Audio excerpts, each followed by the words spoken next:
throughout my life, I've always seen the world obviously a little bit differently, which is unique to say the least. But then I think over time as well, I've grown so used to being different to everyone else.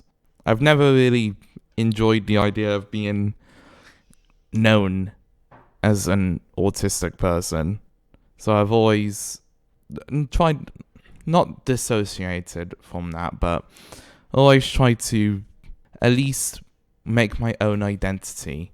When I was little, it would be a whole thing where I hated small changes and hated big, well, I was odd, but I hated the little changes, but big changes I was alright with.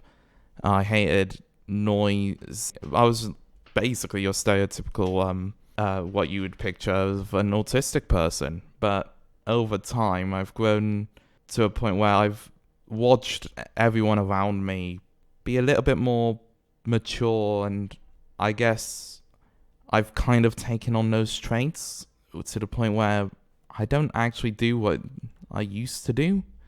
Like, I can handle having dirt on me now. I can handle really loud noises because I am a loud noise. And little changes don't bother me. Big changes don't bother me. Everything's not a bother. And in a weird way, not your stereotypical autistic child, but I'm also the person that just prefers to be known as Mark. Being able to separate myself from that has given me a lot more freedom and independence for myself, and has made me feel a little bit more alive in that sense.